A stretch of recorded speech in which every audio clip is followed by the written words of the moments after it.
Thank you for joining us here on KRCGTV.com. I'm Tony Mullen alongside Tom Loeffler of Loeffler's Link. This is our Football Friday Night Preview, week number 10 of the high school football season. Of course, Tom, we finished the regular season last week. Now it is district time. You have to win to keep on playing. Yeah, win or go home. It just seems like the season started yesterday when the state fair was going on, and we've flown through 9 weeks. Already done, 1 through 8, and I've said this for years, and I still maintain 1 and 2 should get first round buys. 7 and 8, thanks for playing. Good luck next season. But it does, I don't know why Michigan does insist on playing these games, because they're not competitive. And it does the winning team no good to win 70-0. It does the losing team certainly no good to lose 70-0. You have all off season to think about that. I'm sure a lot of kids just throw up their hands and quit and say, well, that's not worth it, and just go out there and get humiliated. Get rid of these 1-8, 2-7 games, because they're not worth it.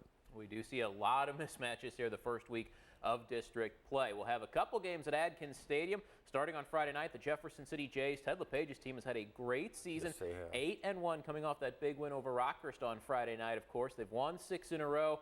That's the good news. The potential bad news, they're only the number 3 seed in their district. They're behind Blue Springs South, the number 2 seed. Francis Howell, also undefeated, along with Blue Springs South. Howell is the number 1 seed. These are 3 of the top 4 ranked teams in the state. Whoever comes out of this district will have certainly earned it. Oh my gosh, like you said, brutal. 3 of the top 4 in this one district, they will have earned it, and I think whoever gets out of this district will end up in the state championship game. But, before you look ahead too far, Jeff City's hosting Rockbridge, and Rockbridge has certainly struggled this year, 2-7. I've said all year I've been waiting for them to put it all together, because they got 3 Division I players. When you have that, you should be a force, and they haven't been. But remember 2 years ago, Jeff City was a 3 seed, Rockbridge was a 6 seed. And during the regular season, Jeff City had beaten them 31-21. This season, Jeff City beat them 31-21. 2 years ago, Rockbridge beat Jeff City in this 3-6 matchup on their way to the state championship game. Jeff City hope it's not deja vu all over again. We remember that, of course. That, I think, was a little better Rockbridge team last year, and certainly this Jays team, they won't forget that Rockbridge game. That was only a few weeks ago. Jeff City actually went into that game. They were trailing at halftime before coming back in the second half. Well, they were trailing 21-7 in the first quarter, and they kind of made some adjustments. But Rockbridge has that explosive ability to score from anywhere on the field. They just haven't been able to do it enough. Right, exactly. So we'll see what happens.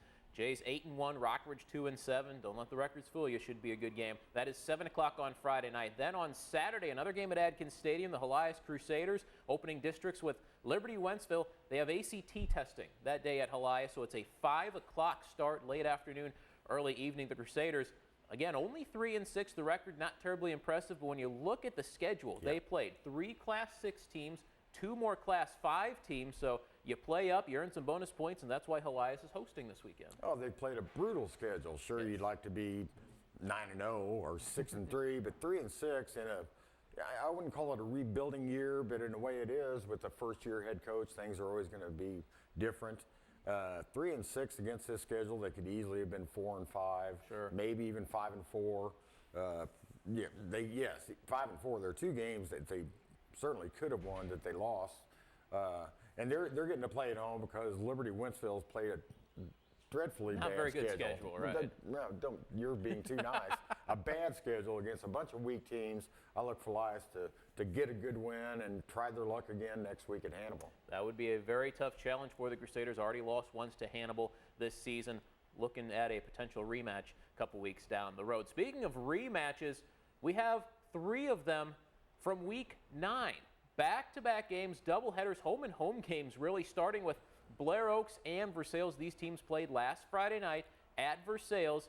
You mentioned some of those lopsided scores. 70-0 was the final in that one Friday night.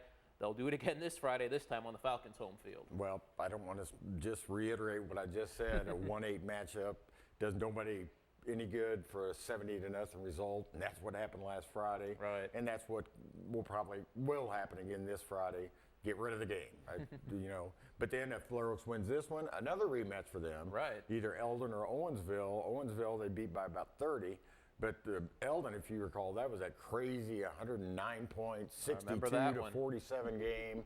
And I believe that was the same night those officials had to go up and and officiate the Southern Boone game that ended at 1:30 Saturday morning. Exactly. But you know, you don't want to look past anybody, but Blair Oaks could and still win this, and then host either Eldon or Owensville, which should be a very competitive game. One of those would be good, of course. The Owensville game with Blair Oaks, that was week 2. Eldon was week 3, so those were earlier in the season, later in the year, so maybe teams are different now. Well, yeah, but Blair Oaks has steadily gotten better. Right, they and have. you know, you hope those teams, I think they've probably gotten better too, but Blair Oaks, I think, is in a different class than either one of those teams. Blair Oaks is averaging 53 points a game, which is remarkable. And you throw out that 47 points they gave up to Eldon in their other 8 games, they've only given up 90 points. And Terry Walker's an old school, staunch defensive guy. For his team to score 53 points a game, that tells me that he's kind of come up with the times offensively, but he still keeps the defensive fundamentals. 90 points in 8 games is pretty darn good. The Eldon game, still not sure what happened there. Hey, things happen over the course of a football season. You talk about mid-Missouri teams that maybe could make a long run in the playoffs. Certainly Blair Oaks is one of them. Again, Blair Oaks Versailles. That is a rematch from week number 9, and we'll have a couple of them. Another one, Moberly and Mexico. This is a 2-7 matchup in Class 4, same district as Helias. And you look at these teams on paper, Mexico 8-1, certainly have a big advantage. They just played last week at Moberly, though. Bulldogs never really pulled away from them. No. Moberly only lost that game by 7 points. Well, maybe you should play the 2-7 game. the critics who disagree with me, they can point to that, only a 7-point game. But I look for this week, Mexico to win this one comfortably. And I would not be surprised if there's a running clock in the second half. I think Mexico outclasses Moberly. But last week they did hang with them. Maybe they can do it again, but I don't think they can. Another one of these games, North Callaway will host Van Far on Friday night. Those teams just played at Van Far week 9. It was 38-0 North Callaway. That earned the Thunderbirds home field advantage here in the district play. More district games, week 10. We should have some good ones, including Southern Boone and California. This is the 3-6 matchup in the Blair Oaks district. This game at California, they played earlier this year, was an 8-point victory for the Pintos. They had a good year. Southern Boone, a good team, though. Don't want to overlook them. The Fulton Hornets, they're the 2 seed in that Blair Oaks district, hosting Booneville.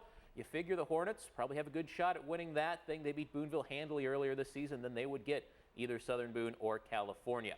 We'll be in Columbia on Friday night. The Tolton Trailblazers, they've never won a postseason game in their football history, but they're the #1 seed in their district this year, hosting Knob Noster, so they should easily, we would think, move on to round number 2. South Callaway will be the 3 seed in that district. They have Cole Camp at home on Friday night. School of the Osage opens with a home game on Friday as they take on Springfield Catholic. A handful of mid-Missouri teams will not play on Friday night, including Battle and Smith Cotton, 2 teams in Class 5.